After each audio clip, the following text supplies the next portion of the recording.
আর কোনোদিনও যেন আমার পেছনে না দেখি। আমি কি কুত্তা যে তোর মতো কুত্তির পিছনে যাব? কি? আমি কুত্তি? কুত্তি না হলে কলেজের ছেলেগুলো তোর পিছনে কুত্তার মতো ঘুরঘুর করতো না। তোর মতো লুচ্চার সাথে প্রেম করা আমার সবচেয়ে বড় ভুল। আমি তো লুচ্চাই, সেটা তুই এখন বুঝলি? তোর সাথে কেন যে কথা বলছি, অসহ্য একটা। এখন তো অসহ্য লাগবেই কুত্তি। কুত্তি বলবি না। কি বলবো? ইরা কুত্তি। আপদ বিদায় হ, তোর সাথে ব্রেকআপ। তুই কে? ব্রেকআপ করার কে? আমি ব্রেকআপ করতেছি। আর এই নে তোর ব্রেকআপ গিফট। বলে মুখ থেকে চুইংগামটা বের করে ওর চুল আটকাই দিলাম। যা, আমি তো তোকে ভুলে যাব, কিন্তু এই চুইংগামের জন্য তুই আমাকে মনে রাখবি। টাটা এক্স কফ বলেই দিলাম দৌড়। ওখানে থাকলে হয়তো কপালে কষ্ট ছিল। এই হলো ফ্ল্যাশব্যাক। এখন বর্তমানে আসুন, আপনাদের সাথে পরিচয়টা সেরে ফেলি। আমি ইমন, ইন্টার সেকেন্ড ইয়ারে পড়ি। বাবা মার 2 মাত্র সন্তান। বর্তমানে এলাকার বাইরে আছি। আর যার থেকে পালিয়ে আসলাম উনি হলেন আমার গফ, সরি এক্স গফ, ইসরাত জাহান ইরা। আমরা সেম ইয়ারে পড়ি। ইরাও এখানে পড়তে আসছে, গার্লস হোস্টেলে থাকে, আর আমি মেসে। 1 বছর হলো ওর আর আমার রিলেশনের। 1 বছর রিলেশনে প্রায় প্রতি সপ্তাহে একবার ঝগড়া হবে, আর বাকি দিনগুলো রাগ করে চলে যেত। আমি ইরাকে প্রথম প্রপোজ করেছিলাম। কিছুদিন ঘোরাঘুরির পর রাজি হয়েছিল। ভেবেছিলাম এবার হয়তো লাইফটা মজায় কাটবে, কিন্তু এই মেয়ে যে প্যারা দেওয়া শুরু করছিল, কিছু হইলেই কাইল মাইল সব একসাথে। আজ আমিও সবগুলো শোধ তুলে নিলাম সুদে আসলে। নরম গালগুলোয় থাপ্পড় মেরে কি যে মজা! ইচ্ছে করতেছে গিয়ে আরো 2-1টা মেরে আসি, কিন্তু বেশি জিনিস ভালো না, তাই আর যাব না। বন্ধুদের কাছে আসলাম। কি রে, হাঁপাচ্ছিস কেন? মামা ইরার সাথে ব্রেকআপ করে আসলাম। তাহলে থাম, আমি গিয়ে প্রপোজটা করে আসি। যা, ওকে আমি থাপ্পড় মেরে আসলাম, আমার রাগটা তোর উপর দিয়ে দিবে। তাহলে থাক, চল ম্যাচে যাই। চল। ম্যাচে এসে বিছানায় শরীরটা ছড়িয়ে দিলাম, তখনই ফোনটা বেজে উঠলো। হ্যালো, কে? নাম্বারটা দেখো। ভাইয়ার নাম্বার। ভাইয়া বলো। একটা ঘটনা ঘটে গেছে। কে মরলো আবার? আরে ধুর, ফাজলামি করিস না। কি হয়েছে সেটা বলো। আমি যখন কুমিল্লায় থাকতাম তখন একটা মেয়ে আমার সাথে কাজ করত। মেয়েটা না অনেক সুন্দরী। ভালো তো? আমি মেয়েটাকে ভালোবাসি। ভালো তো তারপর? মেয়েটাও আমাকে খুব ভালোবাসে। ভালো তো তারপর?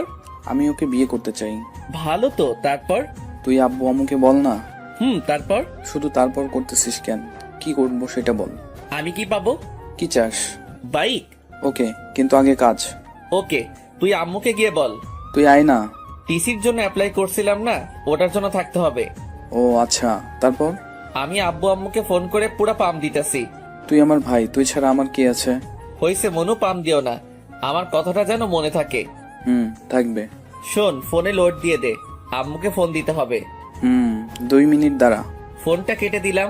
কিছুক্ষণ পর ভাইয়া 100 টাকা লোড দিয়ে দিল। আম্মুকে ফোন দিলাম। কেমন আছো আম্মু? ভালো বাবা, তুই? ভালো। কিছু কথা ছিল, ফোনে টাকা নাই, তাই কলটা ব্যাক করো তো। ফোনটা কেটে দিলাম। একটু পর আম্মু ফোন দিল। হ্যাঁ, কি বলবি বল। আসলে আম্মু, ভাইয়া না একটা মেয়েকে খুব ভালোবাসে, ওকে বিয়ে করতে চায়, কিন্তু ভয়েতে বলতে পারছে না। আম্মু, মেয়েটা না অনেক ভালো, দেখতে অনেক সুন্দর, আমি নিজেই দেখিনি, পরীর মতো দেখতে। তুমি না করো না আম্মু, আর আব্বুকে রাজি করাও, প্লিজ প্লিজ প্লিজ। আচ্ছা, আমি ফাহাদের সাথে কথা বলতেছি, আর তোর আব্বুকেও বলতেছি। ওকে আমার সুইট মা, তুমি দুনিয়ার বেস্ট মা। হয়েছে, আসবি কোন দিন? টিসি দিলেই আমি চলে যাব। ফোনটা রেখে দিয়ে ঘুমিয়ে পড়লাম। বিকেলে ঘুম থেকে উঠলাম। বিকেলে সিয়ামকে নিয়ে বাইরে ঘুরতে বের হলাম। ঘোরাঘুরি করে মেসে আসলাম। রাতে ভাইয়ার ফোন। হ্যালো, কি করিস? পাম দিস না, আম্মু ফোন দিছিল। দিয়েছিল। কি বললো? রিয়ার বাসার নাম্বার নিল আর বিয়ের ডেট ঠিক করলো।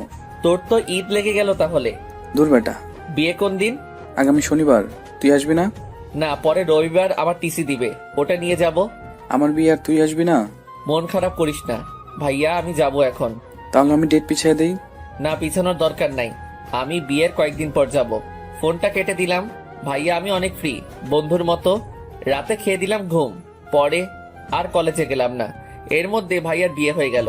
ভাবির সাথে এই কয়দিনে অনেক কথা হয়েছে, ভাইয়ার সাথেও অনেক কথা হয়েছে। ইরার কথা অনেক মনে পড়েছে, ওর পাগলামিগুলো মিস করতাম, কিন্তু কিছু করার নাই, ব্রেকআপ তো ও করছে। আজ টিসি দেওয়ার কথা। কলেজে গেলাম।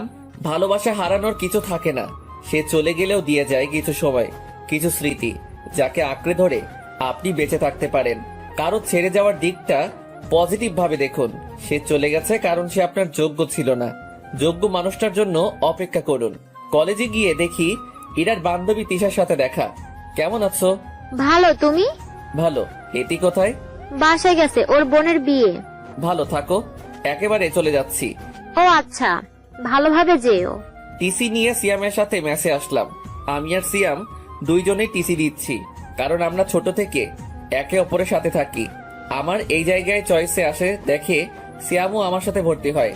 এখন দুইজনই ট্রান্সফার নিলাম, নিজ শহরে যাব, বাঘের মতো চলাফেরা করব। পরের দিন ব্যাগ নিয়ে বেরিয়ে পড়লাম। বাসে উঠলাম, কিছুক্ষণ পর বাস ছেড়ে দিল। 6 ঘন্টা যাত্রা করে বিকেলের দিকে বাসায় আসলাম। বাসায় এসে কলিং বেল টিপ দিলাম। কিছুক্ষণ পর একজন মেয়ে এসে দরজা খুলে দিল। এটা নিশ্চয়ই আমার ভাবি যান। ভাইটু, কেমন আছো? জড়িয়ে ধরে। ভালো, ভিতরে আসো। আগে বলো ভাইয়া কই? রুমে আছে। ভাইয়া রুমে গেলাম। ভাইয়া ঘুমাচ্ছে। ভাইয়া ভাইয়া। আরে তুই কখন এলি? এখনই। বাইক কই আমার? পরে কথা হবে, এখন ঘুমোতে দে। ও কাজের সময় কাজী, কাজ ফুরালে পাজি। ভাবি তুমি কিছু বলো না। কি হয়েছে? আমি তো কিছুই বললাম না। ভাবিকে সব কথা বললাম। তাহলে তুমি দেখো ভাইয়া কি আমার সাথে অন্যায় করতেছে না। ঠিকই তো, কালই তোমার বাইক কিনে দিবে। তুমি যাও, ফ্রেশ হয়ে নাও। ঠিক আছে ভাবি, তুমি না অনেক কিউট আর ভালো, একদম আমার মায়ের মতো। হইছে, আর পাম দিতে হবে না, যাও ফ্রেশ হয়ে নাও। আম্মুর সাথে কথা বলে আসি। আম্মুর কাছে গেলাম। আম্মু রান্নাঘরে রান্না করতেছে। পিছন থেকে জড়িয়ে ধরলাম। কেমন আছো মা? আরে তুই কখন আসলি? একবার ফোন করলি না যে? এত প্রশ্ন? আমি যেটা প্রশ্ন করছি উত্তর দাও। তুই এসে গেছিস যখন, ভালো থাকবো। যা রুমে গিয়ে ফ্রেশ হয়ে নে। রুমে গেলাম, ফ্রেশ হয়ে একটা ঘুম দিলাম। একবারে রাতে উঠলাম, উঠে ফোন টিপতে লাগলাম। একটু পর আম্মু খেতে ডাকলো। গিয়ে দেখি সবাই বসে আছে। সবার সাথে অনেক গল্প করলাম। খেয়ে এসে কানে ইয়ারফোন লাগিয়ে গান শুনতে লাগলাম। রাতে ঘুমানোর আগে আমার গান না শুনলে আমার ঘুমই আসে না। গান শুনতে শুনতে কখন যে ঘুমায় পড়ছি। সকালে ভাবির ডাকে ঘুমটা ভাঙলো। ইমন, উঠো। ভাবি আরেকটু ঘুমাই না? ঘুমাও, তাহলে আর তোমার বাইক কিনতে যেতে হবে না। বাইক? বিছানা থেকে উঠে বললাম আচ্ছা আমি 5 মিনিটের মধ্যে আসতেছি। ফোনে বেশি চার্জ ছিল না, তাই হয়তো আমি ঘুমার পরপরই বন্ধ হয়ে গেছে। ফোনে চার্জ দিয়ে ফ্রেশ হয়ে নিচে গেলাম। নাস্তা করে আমি, ভাবি আর ভাইয়া বেরিয়ে পড়লাম। শোরুমে গিয়ে বাইক কিনলাম, FJ5। এই নাও চাবি, ঘুরে আসো। আমি চাবিটা নিয়ে ভাইয়ার হাতে দিলাম। বাইকটা তোমাদের দেওয়া, তাই প্রথম তোমরাই ঘুরো, বাসায় দেখা হবে। ভাইয়া প্লাস ভাবি প্রথমে মানতে চাইছিল না। আমি জোর করে ওদের পাঠিয়ে দিলাম। তারপর সিয়ামকে ফোন দিয়ে আসতে বললাম। কিছুক্ষণ পর সিয়াম আসলো। দুজনে ঘুরতে লাগলাম। ঘোরাঘুরি করতে করতে মাঠের দিকে গেলাম। তখনই পিছন থেকে কে যেন ডাক দিল। পিছনে তাকাই দেখি মিতু। কিরে, কেমন আছিস? ভালো, তুই? ভালো। কোন দিন আসলি তোরা? কালকে আসছি। চল বসে গল্প করি। 3 জন মিলে মাঠে বসে গল্প করলাম। দুপুরে বাসায় এসে খাওয়া করে দিলাম ঘুম। বিকেলে উঠে বাইরে বেরিয়ে পড়লাম। সন্ধ্যায় বাসায় আসলাম। ভাবি আর ভাইয়ার সাথে বসে অনেকক্ষণ ধরে গল্প করে খাওয়া করলাম। এইভাবে 1 সপ্তাহ কেটে গেল। ভাবির সাথে খুব ভালো সম্পর্ক গড়ে উঠলো। ভাবি আমাকে নিজের ভাইয়ের চোখে দেখে। আমার কোনো বোন আর ভাবির কোনো বোন না থাকায় ভাবি আমাকে ভাই বলেই ডাকে, কিন্তু আমি ভাবি বলেই ডাকি। এর মধ্যে কলেজে ভর্তি হয়ে গেলাম। ইমন, উঠো, কলেজে যাবি না?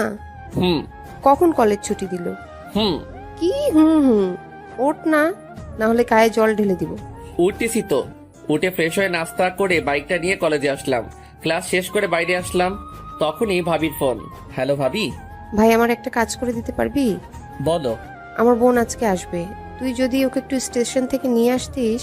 আচ্ছা, কিন্তু আমি চিনবো কেমন করে? ও নীল ড্রেস পরে আছে, একটু তাড়াতাড়ি যায় ভাই আমার, ও ওয়েট করে আছে। বলেই ভাবি ফোন কেটে দিল। বন্ধুদের থেকে বিদায় নিয়ে স্টেশনে আসলাম। এখানে তো অনেক মেয়ে নীল ড্রেস পরা থাকতে পারে, কিন্তু ভাবির বোনকে চিনবো কেমন করে? কিছুক্ষণ ঘোরাঘুরি করার পর একটা নীল ড্রেস পরা মেয়ে দেখতে পেলাম, কিন্তু মাথা নিচু করে বসে আছে। আমি তার কাছে গেলাম। এটাই হয় মনে হয়, কিন্তু এভাবে বসে আছে কেন? এই যে বিয়ান সাহেব, ভিক্ষা করা হলে বাসায় যাই। মেয়েটা মাথা তুলে আমার দিকে তাকালো।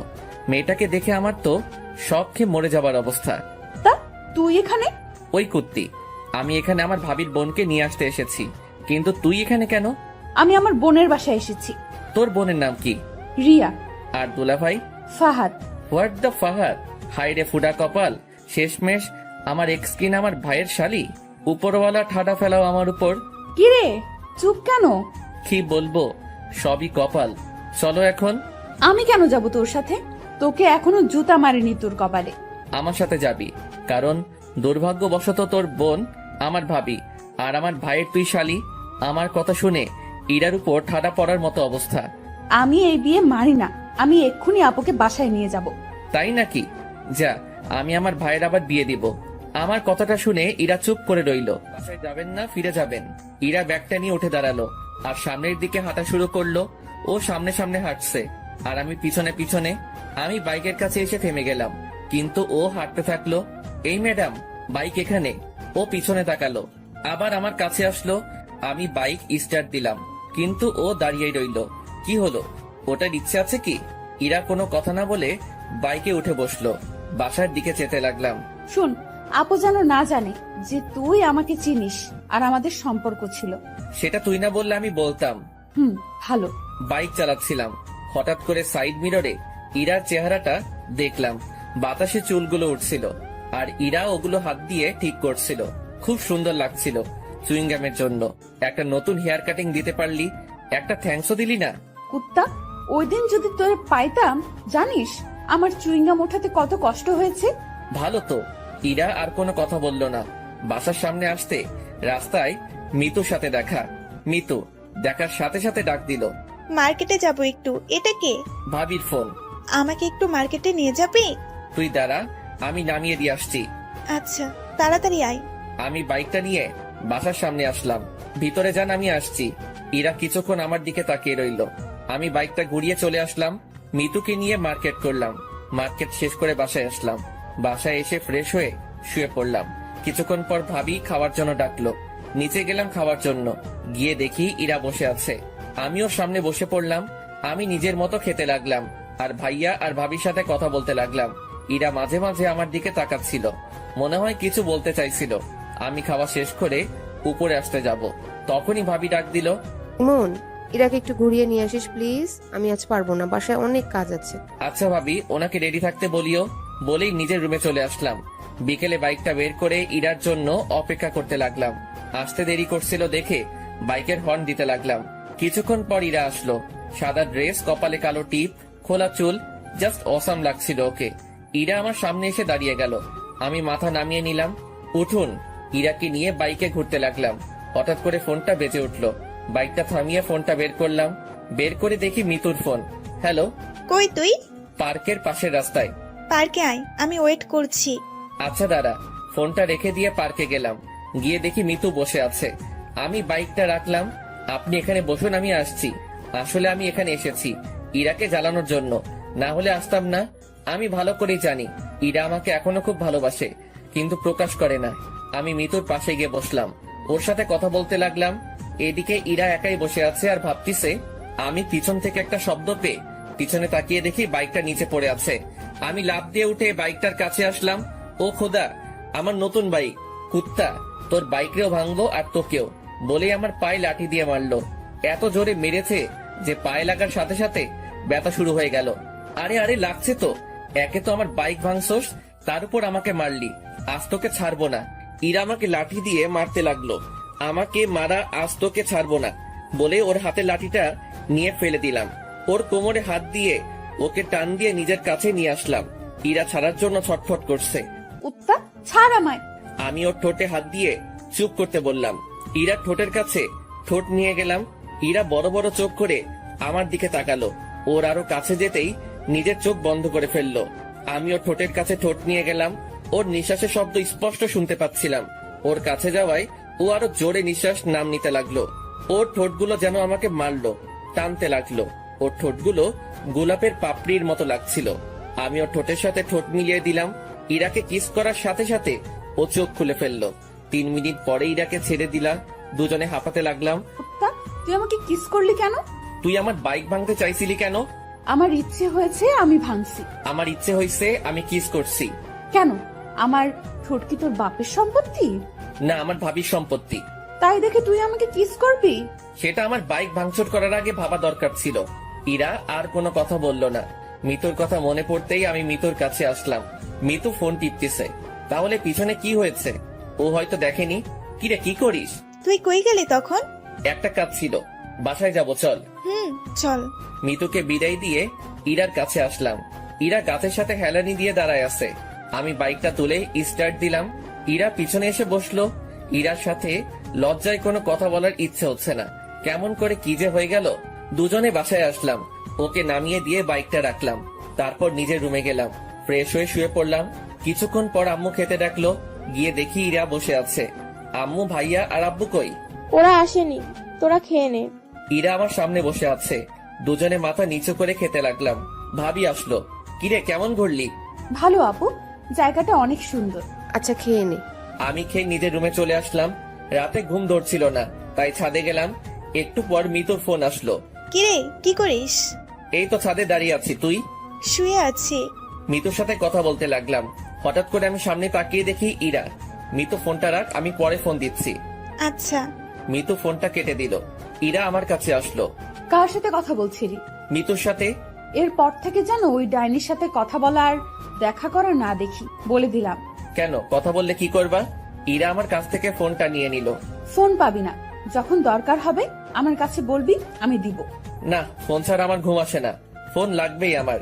বলছি না পাবি না। ইরার কাছ থেকে জোর করে ফোনটা নিতে গেলাম, তখনও মেয়েদের চোর পকেটে ফোনটা ঢুকিয়ে দিল।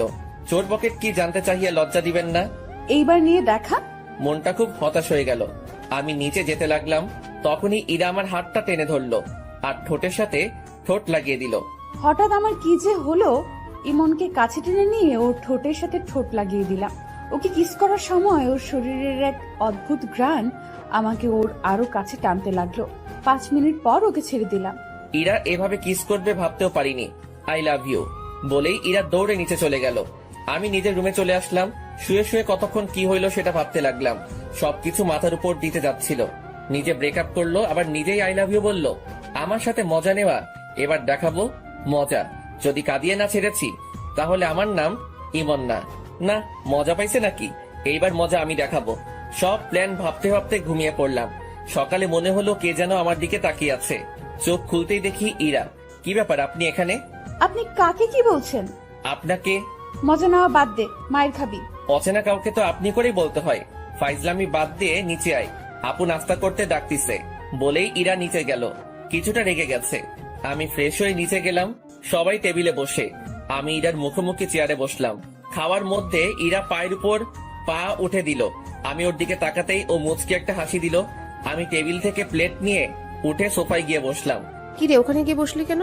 টিভি দেখতে দেখতে খাবো। তারপর সবাই খাওয়া শেষ করে যে যার মতো চলে গেল। ভাবি আর আম্মু রান্নাঘরে গেল। ইরা আমার পাশে এসে বসলো। আমি ওর দিকে না তাকিয়ে টিভি দেখতে লাগলাম। একটু পর ইরা আমার দিকে চেপে আসলো। আমি একটু সরে বসলাম। ও আরো চেপে আসলো।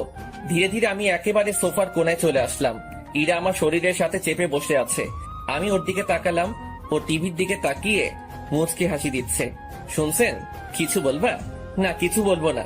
এমন ভাব করছে যেন কিছু বুঝে না। ধুর, এখানে আর থাকবো না। যেই উঠতে যাব, ইরা আমার হাত ধরে আবার সোফায় বসিয়ে দিল আর আমার কোলে বসে পড়লো।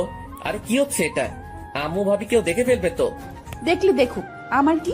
এখন চুপ থাকো, টিভি দেখতে দাও। ধুরবাল, ভালো লাগে না। না পারছি উঠতে, না পারছি বসে থাকতে। মুটকিটার ভারেতে পা ব্যথা ধরে গেল। আরেকবার মুটকি বললে গলা টিপে মেরে ফেলবো। শুনলো কেমনে? হঠাৎ করে ভাবির আওয়াজ পেলাম। আমি ভয় পেয়ে ইরাকে ধাক্কা মারলাম। ইরা মেঝেতে পড়ে গিয়ে জোরে চিল্লানি দিল। ওর চিল্লানি শুনে ভাবি রান্নাঘর থেকে চলে আসলো। কি রে, নিচে বসে আছিস কেন? বসে নেই, পড়ে গেছি। কেমন করে পড়লি? এই রে, এইবার যদি বলে দেয় আমি ধাক্কা মেরে ফেলে দিছি। পা পিছলে পড়ে গেছে ভাবি। ও, যা রুমে গিয়ে রেস্ট নে। তোর কি তার ছিড়া? দেখতে পারতেছিস না উঠতে পারতেছি না, রুমে যাবো কেমন করে? ইমন ভাই, তুই একটু রুমে দিয়ে আয় না, আমাকে রান্নাঘরে যেতে হবে। না ভাবি, আমি পারবো না। যা না ভাই, একটু, তুই আমার সুইট ভাই না। হইছে হইছে, আর মাখন মারতে হবে না। আসুন। ইরার দিকে হাত বাড়িয়ে ইরা হাত ধরে উঠতে গিয়ে আবার বসে পড়লো। কি হলো? উঠতে পারছি না। তাহলে কেমনে নিয়ে যাব? কোলে করে নিয়ে যাও। না, পারবো না। যা না ভাই আমার, প্লিজ প্লিজ। আচ্ছা আচ্ছা, ঠিক আছে। ভাবি রান্নাঘরে চলে গেল। আমি ইরাকে কোলে তুলে নিলাম। ইরাকে মুচকি মুচকি হাসছে। আমি ওকে ওর রুমে নিয়ে গেলাম। ও আমার গলা জড়িয়ে ধরেছিল। ওকে বিছানায় শুইয়ে দিয়ে উঠতে যাব, কিন্তু ও আমাকে জড়িয়ে ধরে রইল। কি হলো, ছাড়েন? না, আগে পাপ্পি দাও, তারপর। না, পারবো না। তাহলে আমিও ছাড়বো না। আমি ইরাকে নিজের থেকে জোর করে ছাড়িয়ে চলে আসতে যাব, তখন ও হাত টান দিয়ে দিল। আমি ওর উপরে পড়ে গেলাম। ইরা নিচে, আমি ওর উপরে। ইরা আমাকে জড়িয়ে ধরলো। মেয়েদের শরীর এত নরম আগে জানতাম না। দয়া করে কেউ খারাপ ভাবে নেবেন না প্লিজ। আমি ইরার শরীরের সাথে মনে হয় মিশে গেছি। কি করছেন, ছাড়েন। কেউ এসে যাবে তো। আগে পারবো না। আচ্ছা, আমি নিজে নিয়ে নিচ্ছি। যেই ইরা আমার ঠোঁটের কাছে ঠোঁট নিয়ে আসতে লাগলো, ভাবি তুমি এখানে? কথাটা শুনে ইরা আমাকে ছেড়ে দরজার দিকে তাকালো। এই সুযোগে আমি পালিয়ে গেলাম। কুত্তা, আমাকে টুপি পরানো পরে দেখে নিব। আমি ওখান থেকে চলে আসলাম। নিজের রুমে এসে ফোন টিপতে লাগলাম। বিকেলে মিতুর ফোন আসলো। কই আছিস? বাসায়। দেখা করতে পারবি? কোথায়? বড় মাঠে। আচ্ছা, একটু দাঁড়া, আমি যাচ্ছি। বাসা থেকে বাইকটা নিয়ে বেরিয়ে পড়লাম। মিতুর সাথে দেখা হয়নি, চুপচাপ চলে আসলাম। দেখতে পেলে কি যে করতো। মিতুর কাছে আসলাম, মিতুর সাথে অনেকক্ষণ গল্প করলাম। সন্ধ্যার দিকে হঠাৎ ফোনটা বেঁচে উঠলো। বের করে দেখি ভাবির ফোন। হ্যালো, আমি তো মার্কেটে আসলাম একটু। বাসায় আয় তাড়াতাড়ি। আচ্ছা। মিতুকে ওর বাসায় নামিয়ে দিয়ে বাসায় আসলাম। ফ্রেশ হয়ে ভাবি রুমে গেলাম। গিয়ে দেখি ইরা আর ভাবি গল্প করতেছে আর চা খাচ্ছে। ভাবি ফোন দিলেছে। সে কখন বের হয়েছিস না বলে তাই ফোন দিলাম। বস, তোর জন্য চা নিয়ে আসি। ভাবি চা আনতে গেল। আমি সোফায় বসে ফোনটা বের করে টিপতে লাগলাম। আমার সামনে এসে ফোনটা কেড়ে নিয়ে বিছানায় ছুঁড়ে মারলো। কই ছিলি? মিতুর সাথে দেখা করতে গেছিলাম। ও ফোন দিছিল, ওকে জ্বালানোর জন্য বললাম। তুই ওই ডাইনির কাছে গেছিস কেন? আমার ফ্রেন্ডের সাথে আমি দেখা করতে যাব, সেটা স্বাভাবিক ব্যাপার। না, দেখা করতে যাবি না। ওই মেয়ের নজর ভালো না। 2 দিন দেখে বুঝে গেলেন ওর নজর খারাপ। ও তোর দিকে কেমন করে তাকায়। তুই ওর সাথে কথা বলবি না, এমনকি কোনো মেয়ের সাথে কথা বলবি না। কেন? আমি মেয়ের সাথে কথা বললে দোষ, আর আপনি ছেলের সাথে কথা বললে কিছু না? আমার কথাটা শুনে ইরা চুপ হয়ে গেল। আসলে আমার ইরার ব্রেকআপ এই কারণেই হয়। ওর একটা ফ্রেন্ড ওকে লাইক করত, আর আমি ওকে বলেছিলাম যাতে ওর সাথে কথা না বলে, কিন্তু ও শুনেনি। উল্টো আমি কোনো মেয়ের সাথে আমি কথা বললে সেই রাগ দেখাতো। এর মধ্যে ভাবি চলে আসলো। ভাবি আসাতে ইরা নিজের জায়গায় গিয়ে বসলো। দাও। ভাবির সাথে অনেক গল্প করলাম। রাতে খাবার টেবিলে ইরা আমার দিকে মাঝে মাঝে তাকাচ্ছিল, কিন্তু কিছু বলছিল না। রাতে কে ঘুমিয়ে পড়লাম। কাল থেকে কলেজে যেতে হবে। সকালে ইরার ডাকে ঘুমটা ভেঙে গেল। কি হলো? কলেজে যাব না? ওঠো। আমি কিছু না বলে উঠে ফ্রেশ হতে গেলাম। ফ্রেশ হয়ে বেরিয়ে দেখি ইরা নাস্তা হাতে নিয়ে দাঁড়িয়ে আছে। টেবিলে নাস্তার প্লেটটা নিয়ে আমার কাছে আসলো। আপনি নাস্তা করেছেন? না, সকালে মিষ্টি নাস্তা করব দেখে নাস্তা করিনি। দাঁড়াও, দেখাচ্ছি। মানে? ইরা আমার কাছে আসলো, হালকা করে ঠোঁটে একটা কিস করলো। এই হলো আমার মিষ্টি নাস্তা। তাড়াতাড়ি নাস্তা করে রেডি হয়ে নিচে আসো বলেই ইরা চলে গেল। আমি এখনো থ হয়ে দাঁড়িয়ে আছি। এই মেয়ের মতিগতি বোঝা আমার পক্ষে সম্ভব না। নাস্তা করে রেডি হয়ে ব্যাগটা নিলাম। নিচে আসতেই আম্মির ডাক। আম্মু বলো। এই নে 1000 টাকা হাতে ধরিয়ে দিয়ে, আমার কাছে তোর টাকা আছে। লাগবে, রেখে দে। আর ইরাকে সাথে নিয়ে যা, ওকে একটু তোদের কলেজটা ঘুরিয়ে দেখা। ও বাসায় একা একা কি করবে? তোর সাথে গেলে মনটা একটু হালকা হবে। আচ্ছা, রেডি হতে বলো। আমি রেডি। পিছন থেকে ইরা বলল, ও তার মানে আগে থেকে ঠিক করা সবকিছু। তাই বলি হঠাৎ এত টাকা দিচ্ছে, সেটাও আবার আম্মু, ভাবা যায়? হয়েছে হয়েছে, যা এখন। ইরার দিকে তাকালাম। নীল ড্রেস, খোলা চুল, জাস্ট রূপকথা রাজকন্যা। আমি বাইকটা বের করে আনলাম। ইরা বাইরে দাঁড়িয়ে আছে। আমি ইরার সামনে গেলাম। কেমন লাগছে? আপনি কি ফ্যাশন শোয়ে যাচ্ছেন, না ছেলে পটাবেন যে এত সাজগোজ? ইরার মুখ কালো হয়ে গেল। ইরাকে এভাবে দেখলে কলেজের যে কোনো ছেলে ক্রাশ খাবে। তোমার যখন ভালো লাগছে না, তাহলে চেঞ্জ করে আসি। থাক, লাগবে না, উঠো। ইরা উঠে বসে আমাকে শক্ত করে জড়িয়ে ধরলো। ইরাকে নিয়ে কলেজে আসলাম। বাইকটা পার করে সিয়ামের কাছে আসলাম। সিয়াম ওর মামার বাসায় ছিল। কিরে, ইরা এখানে? সিয়ামকে সব বললাম। ভাই, তোর ভাগ্য বলতে হবে। কিন্তু ওকে আগে একটু ভালো মতো মজা দিতে হবে। আমাকে নিয়ে ফাইজলামি। তারপর দুজনে ইরার কাছে আসলাম। সিয়াম আর ইরা কথা বলল। আচ্ছা, এখানে থাকুন, আমরা ক্লাস করে আসছি। আমি কি করব এখানে? চত্বরে বসে থাকুন। আমি একা বসে থাকবো। থাকুন, আমি ক্লাস করে চলে আসব। আমি আর সিয়াম ক্লাসের দিকে যেতে লাগলাম। পিছনে ফিরে দেখি ইরা বসে আছে, আর কিছু ছেলে ওর দিকে যাচ্ছে, হয়তো কথা বলবে। ছেলেগুলো ইরার কাছে গিয়ে কি যেন কথা বলছিল। আমি আর সিয়াম ক্লাসে না গিয়ে ওদের কাছে গেলাম। কি হয়েছে ভাইয়া? আরে ইমন ভাই, তুমি এখানে? কি হয়েছে? আসলে ভাই, আমার ফ্রেন্ড এই আপুকে অনেক পছন্দ হয়েছে, তাই কথা বলতে আসছিলাম। ওটা তোদের ভাবি হয়? ভাই, আগে বলবা তো, ভুল হয়ে গেছে, আর হবে না। আপু, মাফ করে দেন প্লিজ। ছেলেগুলো চলে গেল। তোকে আজ ক্লাস করতে হবে তোকে নিয়ে। বাইকটা নিয়ে আসি। বাইকটা নিয়ে ইরার সামনে আসলাম। ইরা উঠে শক্ত করে জড়িয়ে ধরলো। সবাই আমার দিকে তাকিয়ে আছে। ভাবিজি রোম্যান্স বাইরে গিয়ে কইলেন, এটা ক্যাম্পাস বলেই সিয়াম দৌড়ে চলে গেল। আমি বাইকটা জোরে টান দিলাম। বাইক আর মেয়ে পার্ট তো দেখাতে হবেই। সারাদিন ইরাকে নিয়ে বাইকে ঘুরলাম। ইরা সারাদিনে অনেক বকবক করেছে। বিকেলের দিকে বাসায় আসলাম। এসে ফ্রেশ হয়ে ঘুম দিলাম। সন্ধ্যায় ঘুম থেকে উঠে পুরো অবাক হয়ে গেলাম। ইরা আমাকে জড়িয়ে ধরে শুয়ে আছে, কিন্তু ও এখানে কখন এলো? আমি ইরার দিকে তাকিয়ে দেখতে লাগলাম। ফ্যানের বাতাসে চুলগুলো উঠছে, মুখটা খুব মায়াবী লাগছে। হঠাৎ করে ইরার ঘুমটা ভেঙে গেল। কি ব্যাপার, তুমি এখানে কখন আসলা? আসলে আপু তোমাকে ডাক দিতে বলছিল, কিন্তু এসে দেখি তুমি ঘুমাচ্ছ। আমারও ঘুম পাচ্ছিল, তাই এখানে ঘুমিয়ে পড়ি। কি, যদি ভাবি এসে দেখে ফেলতো তাহলে কি ভাবতো? যা ভাবার তাই ভাবতো। এখন উঠে ফ্রেশ হয়ে নিচে আসো। আমার কপাল একটা পাপ্পি দিয়ে ইরা চলে গেল। মেয়েটার মায়ায় আরো পড়ে যাচ্ছি। কি যে করি, ওকে কষ্ট দিতে পারছি না। আমি যে ওকে ভালোবাসি, তাহলে কষ্ট কেমন করে দেই? আর ওর থেকে দূরে থাকতে পারবো না। কালকে ওকে সব বলবো। উঠে ফ্রেশ হয়ে নিচে গেলাম। ভাবি আর ইরা আর আম্মু বসে কি যেন বলা বলি করছে। আমি যেতেই চুপ হয়ে গেল। ঘুম হলো? খুব ভালো ঘুম হয়েছে তাই না? কি বলছো কিছুই বুঝতেছি না। থাক, আর বুঝা লাগবে না। আমার আর কিছুই বুঝা লাগবে না, বস। আমি গিয়ে ভাবির পাশে বসলাম। তোরা গল্প কর, আমি রান্না করে যাই। আম্মু রান্না করে চলে গেল। আমিও যাই, আম্মুকে সাহায্য করি। ভাবিও চলে গেল। আমি বসে ফোন টিপতেছি আর টিভি দেখতেছি। হঠাৎ ইরা এসে আমার কোলে শুয়ে পড়লো আর টিভি দেখতে লাগলো। আরে কি করছো, ভাবি এসে যাবে তো। আসলে আসুক, আমার কি। ইরা টিভি দেখতে লাগলো আর আমি রান্নাঘরের দিকে তাকিয়ে রইলাম। ভাবি আসছে কিনা ইরার দিকে তাকালাম। ইরা টিভি দেখতে ব্যস্ত। ইচ্ছে করছে ইরার মাথায় হাত বুলিয়ে দেই, কিন্তু কেন জানি সাহস হচ্ছিল না। তাই চুপচাপ বসে রইলাম। একটু পর ইরাকে ভাবি রান্নাঘর থেকে ডাক দিল। ইরা উঠে রান্নাঘরে চলে গেল। একটু পর এক কাপ চা হাতে নিয়ে আসলো, এনে আমাকে দিল আর পাশেই বসে পড়লো। অর্ধেক চা খেতেই ইরা কাপটা নিয়ে বাকিটা চা খেতে লাগলো। আমি ওর দিকে তাকিয়ে রইলাম। কি হলো, এভাবে তাকিয়ে আছো কেন? না এমনি। বজ্জাত কোথাকার চায়ের কাপটা নিয়ে নিল। রাতে খাবার খেয়ে রুমে আসলাম। এসে গান শুনতে শুনতে ঘুমিয়ে পড়লাম। সকালে ঘুম থেকে উঠে ফ্রেশ হয়ে নিচে গেলাম। ইরা নাস্তার টেবিলে বসে আছে, আমিও বসে পড়লাম। খাওয়ার সময় ইরা পায়ে গুঁতা দিতে লাগলো। এক সময় পা সরিয়ে নিলাম।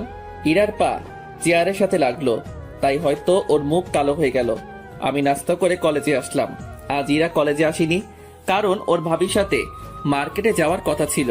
কলেজে ক্লাস করে বের হচ্ছি, তখনই মিতু আসলো। কালকে ওই মেয়েটার সাথে তো খুব ঘুরলি। কেন, কি হয়েছে? না, তোকে একটা কথা বলার ছিল। কি কথা বল। এখানে না, বিকেলে পার্কে আয়। আচ্ছা চল, তোকে নামিয়ে দেই। মিতুকে বাসায় নামিয়ে দিয়ে বাসায় আসলাম। কই ছিলি? কলেজে কই আবার থাকবো। তোর বাইকের পিছনে মেয়েটা কে ছিল? ও, ওটা আমার ফ্রেন্ড হয়। আর কোনোদিন যেন কোনো মেয়েকে বাইকের পিছনে নেওয়া না হয়, আর কোনো মেয়ের সাথে প্রেম টেম করা যেন না শুনি। আম্মু, আমার রুমে চলে আসলাম। এসে দেখি ইরা আমার বিছানায় বালিশে মুখ লুকিয়ে কান্না করছে। কি ব্যাপার, তুমি এখানে আর কান্না করতেছো কেন? ইরা কান্না করেই যাচ্ছে। আমি ওর কাছে গিয়ে ডাক দিলাম। ও উঠে সোজা আমার শার্টের কলার ধরলো। তোকে না বলেছিলাম কোনো মেয়ের সাথে কথা বলবি না, কিন্তু তুই তো ওই ডাইনির সাথে বাইকে ঘোরাঘুরি করতেছিস। বলে ইরা কান্না করতে লাগলো। আরে আমি তো ওকে বাসায় নামিয়ে দিতে গেছিলাম। কেন তোকে বাসায় নামিয়ে দিতে হবে কেন? ওর কি হাত পা নেই, চলতে পারে না? রিক্সায় যাবে, অটোতে যাবে, তোর বাইকে কেন? আর নিব না, হইছে। এবার কলার ছাড়ো, লাগছে। ইরা আমাকে টান দিয়ে বিছানায় নিয়ে আসলো আর বুকের উপরে মাথা রেখে শুয়ে পড়লো। চুপচাপ থাকবি, আমাকে শুয়ে থাকতে দে। ঠিক আছে, সারাদিন না খেয়েছিলাম, এখন না খেয়ে শুয়ে থাকি। ইরা আমার মুখ তুলে তাকালো, তারপর আমার কাছে এসে ঠোঁটের সাথে ঠোঁট লাগিয়ে দিয়ে চুষতে লাগলো। পুরো 5 মিনিট পর ছেড়ে দিল। দুজনেই হাঁপাতে লাগলাম। এবার হইছে, এখন চুপচাপ শুয়ে থাকবি। ইরা আমার বুকে শুয়ে পড়লো। এক সময় ইরা ঘুমিয়ে পড়লো। আমি ওকে ডেকে ফ্রেশ হয়ে নিচে এসে খাওয়া করলাম। ভাবি আমি তোমার ঘরে গিয়ে ঘুমালাম। কেন, তোর ঘরে কি হয়েছে? তোমার বোন শুয়ে আছে। তাতে কি হয়েছে, তুই ওই ঘরে গিয়ে ঘুমা। কি বলছো জাতা? আচ্ছা আচ্ছা, তুই আমার ঘরে গিয়ে শুয়ে পড়। আমি ভাবির ঘরে গিয়ে শুয়ে পড়লাম। বিকালে ঘুম থেকে উঠে দেখি ইরা আমার বুকের উপর মাথা রেখে শুয়ে আছে। কি মেয়ে রে বাবা। আমি ইরাকে ডাক দিলাম। একটু পর ইরার ঘোর ভাঙলো। চোখ মুখে ঘুমের ছাপ কম, রাগেরটাই বেশি। এইভাবে তাকিয়ে আছো কেন? তোকে কি বলেছিলাম? আমার তো খিদে লাগছিল, তাই উঠে আসছিলাম।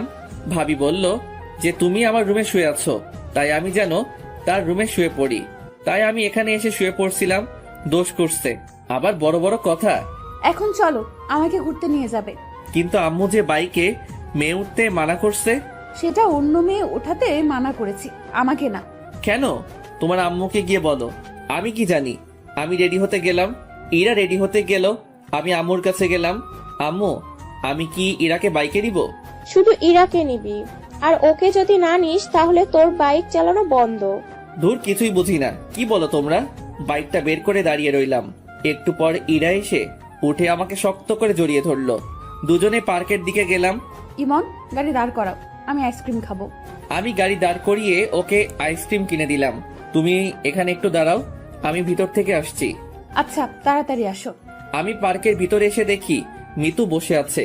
আমি ওর পাশে গিয়ে দাঁড়ালাম। কিরে, কখন এলি? একটু আগে, বস। আমাকে একটু তাড়াতাড়ি যেতে হবে। না, বসবো না। কি বলবি বল। I love you. আমি তোকে অনেক ভালোবাসি। প্লিজ আমাকে ফিরিয়ে দিস না, প্লিজ। মিতুর কথা শুনে আমি তো পুরাই থ হয়ে গেলাম। তখনই কে যেন আমাকে টান দিয়ে মিতুর থেকে আলাদা করে দিল। পিছনে তাকিয়ে দেখি ইরা 2-3টা পড়ে গেল গালে। মাথাটা ঝিমঝিম করছে। এই, তুমি ওকে মারলে কেন?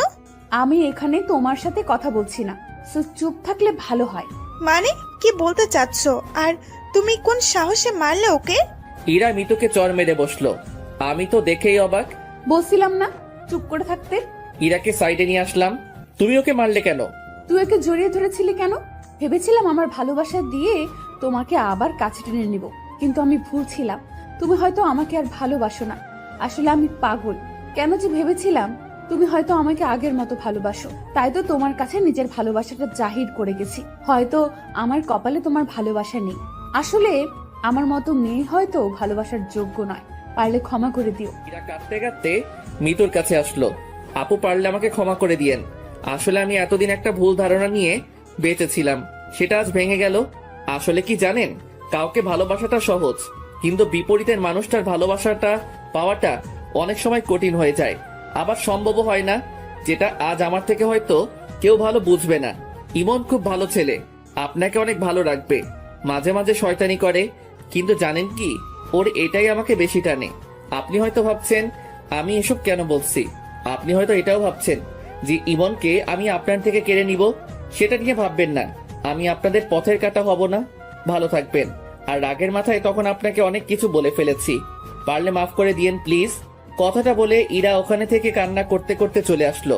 আমি বাইক নিয়ে ইরার পিছন পিছন বাসায় আসলাম। ইরা ওর রুমে ঢুকে গেল। আমি নিজের রুমে গিয়ে শুয়ে পড়লাম। ধুর, কি করতে গেলাম আর কি হয়ে গেল। আমাকে ইরাকে বলতেই হবে সত্যিটা। আমি ইরা রুমের সামনে গিয়ে দাঁড়ালাম। ভিতর থেকে কান্নার শব্দ শুনতে পেলাম। ইরা হয়তো কাঁদছে, নিজেকে কেমন যেন অপরাধী মনে হচ্ছে। আমি ইরাকে ডাকতে শুরু করলাম, কিন্তু ইরা দরজা খুলল না। আমি দরজা ধাক্কাধাক্কি করতে লাগলাম। ইরা দরজা খুলল। প্লিজ আমায় একটু একা থাকতে দিন। যদি আপনি আরেকবার এভাবে এসেছেন তাহলে আমি এক্ষুনি এই বাসা ছেড়ে চলে যাব। কথাটা বলেই ইরা দরজা বন্ধ করে দিল। আমি রুমে চলে আসলাম। একটু পর ভাবি খাওয়ার জন্য ডাকলো। গিয়ে দেখি ইরা নেই। ইরার সাথে তোর কি হয়েছে? কই, কিছু হয়নি তো। তাহলে ও কান্না করছে কেন? আমি আর কিছু বললাম না, মাথা নিচু করে রইলাম। খেতে ইচ্ছে করছিল না, তাই না খেয়ে নিজের রুমে চলে আসলাম। চোখ বন্ধ করে শুয়ে আছি। একটু পর মাথায় কারো হাতের স্পর্শ পেলাম। চোখ খুলে দেখি ভাবি। আমার ভাইটার বুঝি মন খারাপ? না ভাবি, এমনি ভালো লাগছে না। আমাকে বুঝি বলা যাবে না, তাই না? আসলে তেমন কিছু না, মাথাটা খুব ব্যথা করছে, তাই খুব খারাপ লাগছে। তুই ভাবিস না, আমি সব ঠিক করে দিব। তুই এখন ঘুমা। কথাটা বলেই ভাবি চলে গেল। আমি চুপ করে শুয়ে রইলাম। চোখে ঘুম নেই। চোখ বন্ধ করলেই ইরার হাসি মুখটা সামনে আসছে। যে করেই হোক ওকে আমাকে পেতেই হবে। ওকে আর আমার থেকে দূরে যেতে দিব না। চিৎকার করে বলতে ইচ্ছে করছে, ইরা, আমি তোমাকে ভালোবাসি। কাল যে করেই হোক ওর থেকে ক্ষমা চাইতে হবে। দরকার পড়লে ওর পায়ে পড়ব, কিন্তু ওকে নিজের থেকে দূরে যেতে দিব না। সারা রাত ঘুম হয়নি। ভোর রাতে ঘুমিয়ে পড়লাম। সকালে ঘুম থেকে উঠে ফোনটা হাতে নিয়ে দেখি 11টা বাজে। আমি তাড়াতাড়ি করে ইরার রুমে গেলাম। গিয়ে দেখি রুমে ফাঁকা। ইরার জামা কাপড় কিছুই নেই। আমি দৌড়ে নিচে আসলাম। ভাবি, ভাবি, ভাবি। কি হয়েছে? ইরা কই? ও আজ সকালে চলে গেছে। অনেক আটকানোর চেষ্টা করেছি কিন্তু পারিনি। কয়টা ট্রেন? 10:30টায়। আমি তাড়াতাড়ি করে বাইকটা বের করে স্টেশনের দিকে বেরিয়ে পড়লাম। সাবধানে যাস। স্টেশনে গিয়ে দেখি ট্রেন চলে গেছে। সাইডে বেঞ্চে বসে পড়লাম। চোখের কোণ দিয়ে এক ফোঁটা জল মাটিতে পড়লো। নীরবে বসে কাঁদতে লাগলাম। আজ আমার ভুলের জন্যই ইরা আমার থেকে দূরে চলে গেল। একটু পর ভাবির ফোন আসলো। হ্যালো ভাবি। কি হয়েছে তোর? তোর কণ্ঠটা এমন শোনা যাচ্ছে কেন? না কিছু না, বলো কি বলবা? পেলি ওকে? না ভাবি। আচ্ছা তুই বাসায় আয়, তোর সাথে কথা আছে। আচ্ছা আমি এক্ষুনি আসছি। বাইকটা নিয়ে বাসার দিকে যেতে লাগলাম। মুখের সামনে শুধু ইরার ছবিটা ভেসে উঠছিল। তখনই হঠাৎ করে কোথা থেকে যেন একটা রিক্সা বাইকের সামনে চলে আসে। আমি কন্ট্রোল সামলাতে না পেরে বাইকটা রিক্সার সাথে লাগাই দেই। চোখ খুলে দেখি মাথায় হাত আর পায়ে ব্যান্ডেজ। ভাবি সাইডে বসে আছে। ভাবি তোমরা এখানে? আর বাইকটা ঠিক আছে তো? তোর অ্যাক্সিডেন্ট করার পর একজন তোর ফোন দিয়ে আমাদেরকে ফোন করে হাসপাতালে আসতে বলে। আজ যদি তোর কিছু হয়ে যেত তাহলে আম্মুকে মুখ দেখাতাম কেমন করে? কিছু হয়নি তো?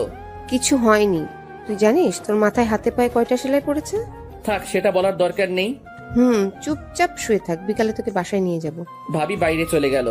বিকেলে বাসায় গেলাম। আমি স্বাভাবিকভাবে হাঁটতে পারতেছি, কিন্তু হাতটার জন্য একটু সমস্যা হচ্ছে। রাতের বেলায় ছাদে বসে আছি। আকাশে তারার মেলা, হাজারো তারার ভিড়ে চাঁদটাকেই দেখছি। একটু পর কেউ পিঠে হাত দিল। পিছনে তাকিয়ে দেখি ভাবি দাঁড়িয়ে। ভাবি তুমি এখানে? এত রাতে এখানে মন খারাপ হয়ে বসে আছিস কেন? এখনো বলবি তোর কিছু হয়নি? আসলে ভাবি। ঠিক আছে, যদি আমাকে আপন না ভাবিস তাহলে বলতে হবে না। ভাবি আমি ইরাকে ভালোবাসি, আর আমরা একে অপরকে অনেকদিন ধরেই চিনি। সেটা আমি, আম্মু, তোর ভাইয়া, আব্বু সবাই জানি। এরা আমাদের সব বলেছে। সেদিন কি হয়েছে সেটা বল। সেদিনে সব কথা ভাবিকে খুলে বললাম। বুঝলাম, এটা শুধু ভুল বুঝাবুঝি। আসলে আমার বোনটা রাগ আর অভিমানটা একটু বেশি, বুঝলি? সেটা অনেক আগে বুঝে গেছি। আচ্ছা আমি দেখি কি করা যায়, কিন্তু এরকম মন খারাপ করে বসে থাকা চলবে না। যা রুমে গিয়ে রেস্ট নে। এভাবে 5 দিন কেটে গেল। মাথা হাত পায়ে সেলাই খুলে ফেললেও দাগগুলো রয়ে গেছে। সকালে ভাবির ডাকে ঘুম ভাঙলো। ইমন, তাড়াতাড়ি উঠে ফ্রেশ হয়ে রেডি হয়ে নিচে আয়। কেন? আজ তুই, আমি আর তোর ভাইয়া আমাদের বাসায় যাব। ভাবির কথাটা শুনে আমার খুশির সীমানা ছিল না। ভাবিকে গিয়ে জড়িয়ে ধরলাম। থ্যাংক ইউ ভাবি, তুমি দুনিয়ার বেস্ট কিউট ভাবি। হয়েছে, আর পাম দিতে হবে না, তাড়াতাড়ি নিচে আয়।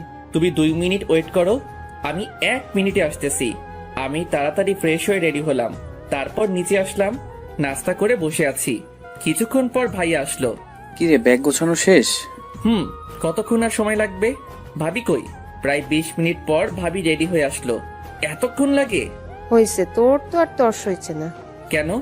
আচ্ছা তুমি আরেকটু ময়দা মেখে আসো, আমরা দাঁড়িয়ে আছি। ওই ছাগল, আমি কোনদিন ময়দা মাখছি? প্রতিদিনই তো মাখো। দাঁড়া, তোর মার হয়নি অনেকদিন। তোমরা ঝগড়া বাদ দিয়ে চলো তো। এমনিতেই তোমার ময়দা মাখতে অনেক সময় চলে গেছে, আর দেরি করলে ট্রেন মিস। ভাবি রাগ করছো কেন? ভাইয়া তো মজা করে বলছে। আমি তো জানি তুমি আটা সুন্দরী না। আমার ভাবি দেখতে অনেক কিউট। ঠিক আছে, তুই বলছিস বলে যাচ্ছি, না হলে ওর আজ খবর করে দিতাম। ভাবির কথা শুনে ভাইয়ার মুখটা একদম চুপসে গেল। এবার চলো, না হলে দেরি হয়ে যাবে। চল। তারপর একটা অটো নিয়ে স্টেশনে গেলাম। কিছুক্ষণ পর ট্রেন আসলো। আমার তো আর তর সইছে না, কখন যে পৌঁছাবো কে জানে। আমার ব্যাপারটা হয়তো ভাবি বুঝতে পারছে, তাই বারবার আমার দিকে তাকিয়ে মুচকি মুচকি হাসছে। কি হলো, হাসছো কেন? না এমনি, তবে একটা কথা বলে দেই, আর 1 ঘন্টা লাগবে যেতে, তাই বারবার টাইম দেখা বন্ধ কর। কি 1 ঘন্টা? কেন, তুই কি 2 ঘন্টা শুনতে চাচ্ছিলি? আরে না, আমি তো ভাবছিলাম আধা ঘন্টা। আর বাবা রে বাবা, কি প্রেম পাগল দেবর আমার। দূর, তোমাদের যত সব আলতু ফালতু কথা। থাকবোই না আর এখানে। কথাটা বলার পর সিট থেকে উঠে ট্রেনের দরজার কাছে এসে দাঁড়িয়ে রইলাম।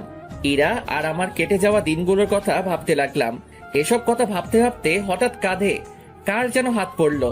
পিছনে তাকিয়ে দেখি ভাইয়া। আর কতক্ষণ দাঁড়িয়ে থাকবি? আমরা তো প্রায় এসে পড়ছি। তাড়াতাড়ি চল। চলো। কিছুক্ষণ পর স্টেশনে আসলো। স্টেশন থেকে বেরিয়ে 2টা রিক্সা নেওয়া হলো। একটাতে ভাবি আর ভাইয়া, আরেকটাতে আমি। প্রায় 10 মিনিট পর একটা বাসার সামনে রিক্সা দাঁড়িয়ে গেল। হয়তো এটাই ভাবিদের বাসা। ভাইয়া আর ভাবি নেমে গেল, তাই আমিও নেমে গেলাম। ভাইয়া রিক্সার ভাড়া দিয়ে। ভাবিদের বাসাটা বেশ সুন্দর। ভাবিদের বাসার দরজার কলিং বেল চাপতেই একটা মহিলা দরজা খুলে দিল, আর ভাবি তাকে জড়িয়ে ধরলো। হয়তো এটা ভাবির মা আর আমার হবু শাশুড়ি। ভাইয়া ওনাকে সালাম দিলেন, সাথে আমিও। তারপর সবাই ভিতরে গেলাম। ইরা, ইরা, দেখ কারা এসেছে। একটু পর ইরা নেমে আসলো। চোখের নিচে কালো দাগ, মুখ চোখ শুকিয়ে গেছে, হয়তো সারা রাত ঘুমায় না। কেমন আছেন দুলা ভাই? ভালো আছি। তুই কেমন আছিস আপু? আমি তো ভালো আছি, কিন্তু তুই হয়তো ভালো নেই। চেহারার এ কি অবস্থা করেছিস বলতো? ঠিকই বলেছিস, তোদের ওখান থেকে আসার পর সারাদিন মনমরা হয়ে বসে থাকে, কারোর সাথে কথা বলে না, খেতে ডাকলে বলে খেতে ইচ্ছে করে না। আমি কি করব বল, ওকে নিয়ে খুব দুশ্চিন্তায় আছি। আচ্ছা ঠিক আছে, তুমি টেনশন নিও না, এখন আমি এসে গেছি না, সব ঠিক করে দিব। ইরা, ইমনকে দোতলা রুমটা দেখিয়ে দে। এতক্ষণ পর ইরার চোখ আমার উপর পড়লো। কিছুক্ষণ আমার দিকে তাকিয়ে রইলো, তারপর আবার মাথা নিচু করলো, তারপর সামনের দিকে হাঁটতে লাগলো। আমি ওর পিছন পিছন হাঁটতে লাগলাম। কিছুক্ষণ পর একটা রুমের সামনে গিয়ে দাঁড়ালো। এটা আপনার রুম। ইরার মুখে আপনি কথাটা শুনে অনেক খারাপ লাগলো। আচ্ছা, ইরা পাশের রুমে ঢুকে গেল, হয়তো ওটা ওর রুম। ফ্রেশ হয়ে শুয়ে রেস্ট নিতে লাগলাম। কিছুক্ষণ পর ভাবি এসে খাওয়ার জন্য ডাকলো। গিয়ে দেখি রাজকীয় খাওয়া দাওয়ার ব্যবস্থা করা হয়েছে। আমরা আসার সময় কিছুক্ষণ থাকলেও এখন বাসায় অনেক লোক। আমি গিয়ে ভাইয়ার পাশে বসলাম। দুজনকে মরার মতো খাওয়ানো হলো। ভাইয়া ওদের জামাই, ভাইয়াকে খাওয়াক, কিন্তু আমাকে এত খাওয়ানোর কি দরকার ছিল? কোনো মতে রুমে এসে শুয়ে পড়লাম। কি ব্যথা, পেটটা মনে হয় ফেটে যাবে। সবাই জোর করে ভালোই খাইয়েছে, ভাইয়ার যে কি অবস্থা হচ্ছে কে জানে। ব্যথা। হঠাৎ কে যেন রুমে ঢুকলো, তাকিয়ে দেখি একটা মেয়ে। ভাইয়া, আসতে পারি? আসো। এই নিন। হাতে একটা 7 আপের বোতল ধরিয়ে দিয়ে। যাক, মেয়েটা মনের কষ্ট বুঝছে। তোমাকে তো ঠিক চিনলাম না। আমার নাম সিনথি, আমি আপনার ভাবির চাচাতো বোন। ও আচ্ছা। ভাইয়া, একটা কথা বলবো? বলো। আপনার কপালে আর হাতে এই দাগ কিসের? আমি কিছুদিন আগে অ্যাক্সিডেন্ট করেছিলাম, এগুলো তারই ভালোবাসা। আচ্ছা ভাইয়া, আমি এখন আসি, আপনি রেস্ট নিন। সিনথি চলে গেল। আমি বেশ বুঝতে পারছি ওকে ইরাই পাঠিয়েছে আমার কি হয়েছিল শোনার জন্য। আমি মনে মনে হেসে উঠলাম। খুব ক্লান্ত লাগছিল, তাই ঘুমিয়ে পড়লাম। বিকেলে ভাবির ডাকে ঘুম ভাঙলো। কি হয়েছে ভাবি, ডাকতিছো কেন? ঘুরতে যাব, চলো। যাও তোমরা, আমি যাব না। ও, ইরাও যাবে আমাদের সাথে, তুই যাবি না? ঠিক আছে। কি? দাঁড়াও, আমি এক্ষুনি রেডি হচ্ছি। ছাগল, তাড়াতাড়ি কর। আমি রেডি হয়ে নিচে গিয়ে দেখি সবাই দাঁড়িয়ে আছে। তারপর বাইরে গিয়ে 2টা রিক্সা নেওয়া হলো। একটাতে ভাবি আর ভাইয়া, আরেকটাতে আমি আর ইরা। ইরা রিক্সার এক কোণে, আমি এক কোণে। ইরা অন্যদিকে তাকিয়ে আছে আর আমি ইরার দিকে। হঠাৎ একটা গর্তে চাকা পড়াই ইরা আমার কাছে চলে আসলো। আমি ইরার হাতের উপর যেই হাত দিতে যাব, অমনি ও হাত সরিয়ে নিল। তারপর সবাই পার্কে গেলাম।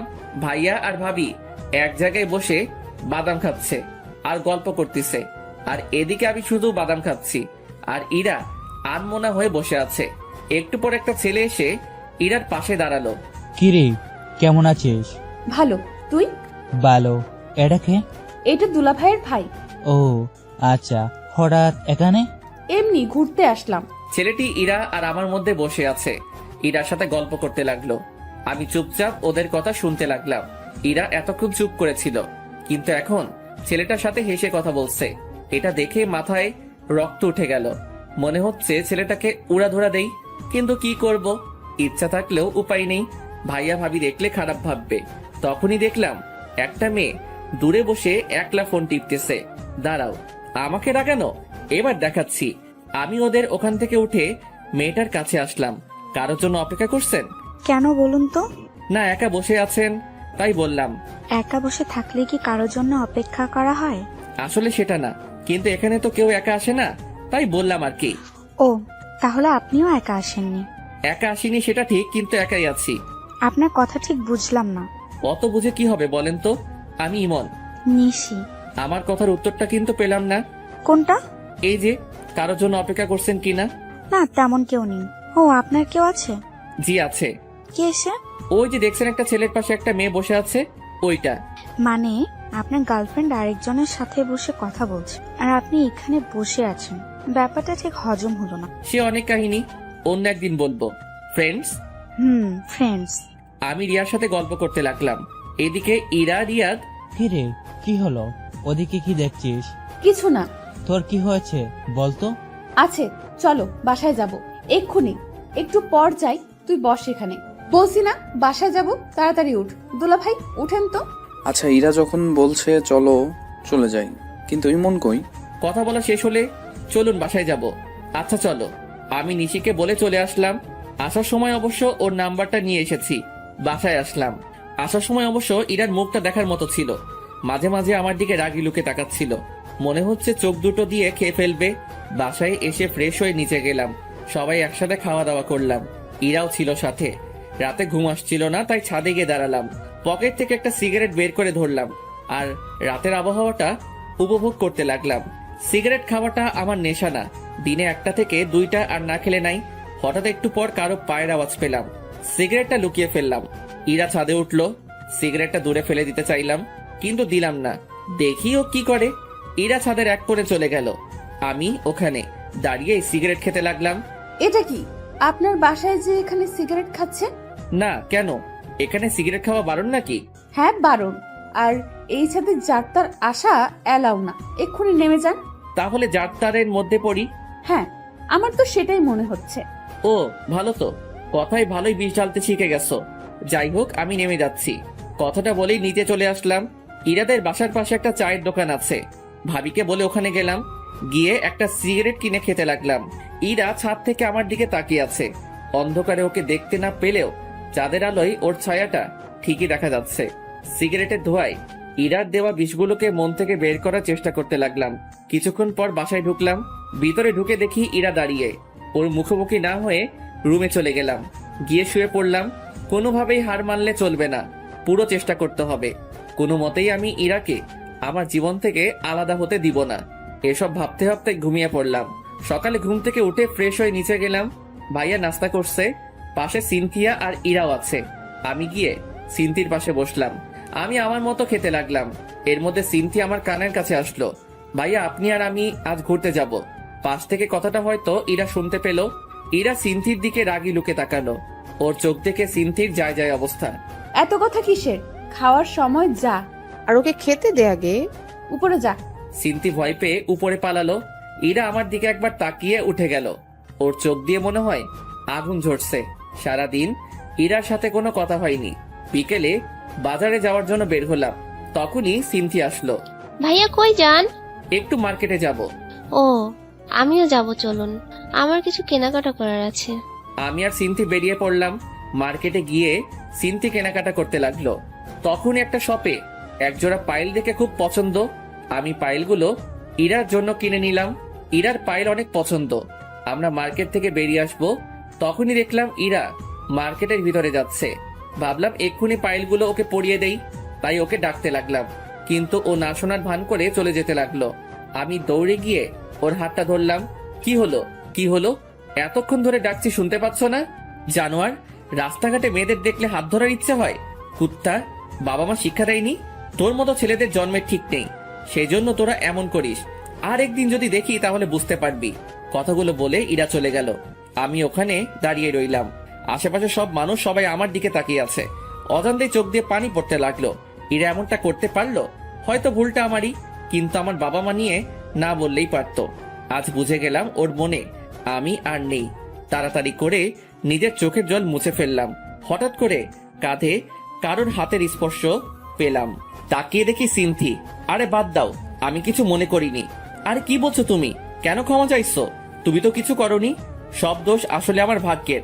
আসলে কি জানো, মানুষ যখন কাছে কিছু পায় তার মর্যাদা দিতে পারে না, আর যখন সেটা চলে যায় তখন সেটা তার কাছে অনেকটা দামি হয়ে যায়। আর কিছু সময় উপর থেকে সেটা লেখা থাকে না। আমার ক্ষেত্রে হয়তো উপরওয়ালার মর্জি।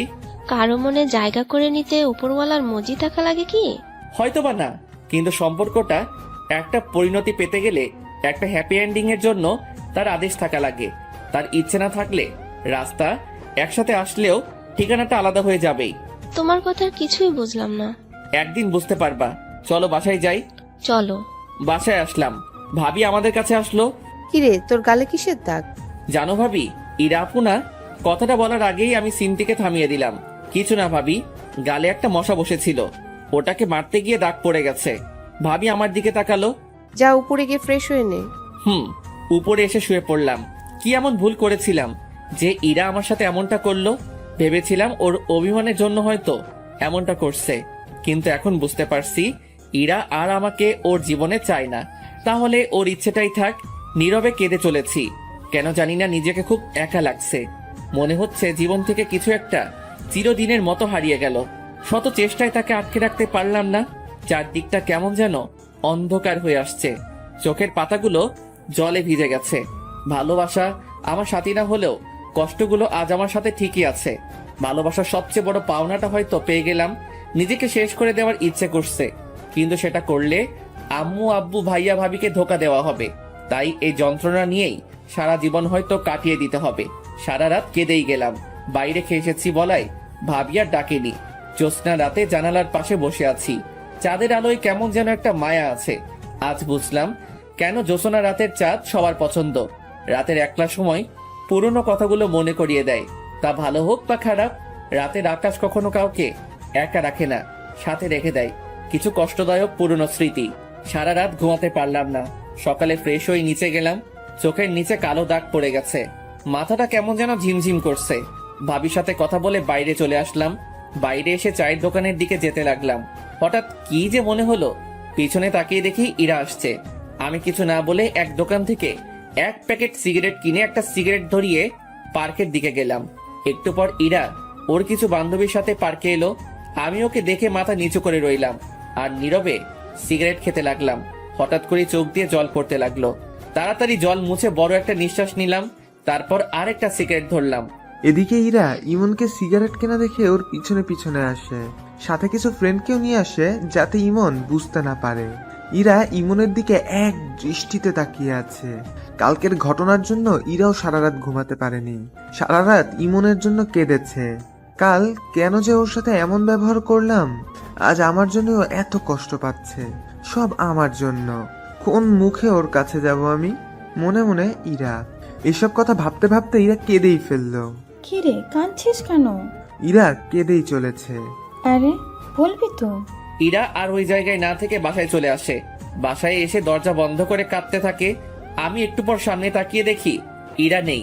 সারাদিন পর বিকেলে বাসায় যাই। ভাবি অনেকবার ফোন দিয়েছে কিন্তু ফোন ধরিনি। বিকেলের দিকে বাসায় গিয়ে দেখি ভাবি বসে আছে। কই ছিলি? বাইরে। কি হয়েছে তোর বলতো? কাল বাজার থেকে আসার পর থেকে কেমন যেন হয়ে গেছিস। কিছু হয়নি। তাই উপরে যা, তোর সাথে আমি একটু পরে কথা বলছি। আমি রুমে এসে শুয়ে পড়লাম। মাথাটা খুব ব্যথা করছে। একটু পর ভাবি আসলো। তুই সিগারেট খাস? আর যেন কোনোদিন সিগারেট খাওয়া না দেখি। তারপর ভাবি আমার কাছে আসলো। আমার মাথায় হাত বুলিয়ে দিতে লাগলো। ইরা কি বলেছে তোকে? কিছু বলেনি। তুই বলবি না আমি জানি। ভাবি সিনথিকে ডাক দিল। একটু পর সিনথি রুমে আসলো। কাল মার্কেটে কি হয়েছিল? কই কিছু হয়নি তো আপু। আরেকবার মিথ্যা কথা বললে থাপ্পড় মেরে গাল ফাটিয়ে দিব বজ্জাত মেয়ে। ভাবির ধমকে সিনথি কেঁদে দেয়। কান্না করা বন্ধ করো। ভাবির ধমকে সিনথি চুপ হয়ে যায়, কিন্তু চোখ দিয়ে জল পড়েই যাচ্ছে।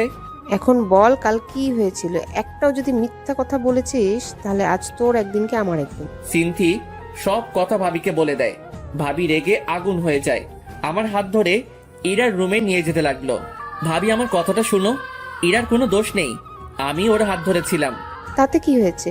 এর আগে মনে হয় তুই ওর হাত ধরিসনি, আর হাত ধরেছিস বলে তোকে মারবে, বাবা মা তুলে গাল দিবে। ভাবি আমার কথাটা শুনো একবার। একদম চুপ করে থাকবি। ভাবির এমন রূপ কোনোদিনও দেখিনি। ভাবি রেগে একদম আগুন হয়ে আছে। ভাবি আমাকে ইরার রুমে নিয়ে গেল। ইরা জানালার পাশে দাঁড়িয়ে আছে। তুই কাল ইমনকে কেন মেরেছিস? ও কোন সাহসে আমার হাত ধরেছিল? আপু আমার কথাটা শুন। চুপ। তোকে নিজের বোন বলতে ঘৃণা করছে। তুই জানিস ইমন তোকে কতটা ভালোবাসে? তাও তুই ওকে অপমান করলি, ওর বাবা মা নিয়ে গালি দিলি। ওর বাবা মা এখন আমারও বাবা মা। তুই এতটা নীচ হয়ে গেছিস জানতাম না তো। ইরা নীরবে কান্না করে যাচ্ছে। আজ থেকে তোর সাথে আমার কোনো সম্পর্ক নেই। আমারই ভুল। আমি কেন ইমনকে এখানে আনতে গেলাম, কালকেই আমরা এখান থেকে চলে যাব। তারপর আর কোনো দিনও এই বাসায় আসবো না। ইরা কোনো কথা বলছে না, শুধু কান্না করছে। ইমন ভাই, আমাকে মাফ করে দে। আমার বোন এমনটা করবে আমি ভাবতেও পারিনি। আমি ওর হয়ে তোর কাছে মাফ চাইছি। কি করছো ভাবি? তুমি আমার বড়, তোমার মাফ চাওয়া মানায় না। ভাবি ওখান থেকে চলে গেল। আমি ইরার দিকে একবার তাকালাম। ইরা আমার দিকে তাকিয়ে আছে। চোখ দিয়ে জল পড়ছে, যেন কিছু বলতে চাইছে। ওর মুখটা খুব মায়াবী লাগছে, কিন্তু এই মায়ায় আর জড়িয়ে লাভ নেই। আমার রুমে চলে আসলাম। একটু পর ভাবি এসে আমার কাপড় গুছিয়ে দিতে লাগলো।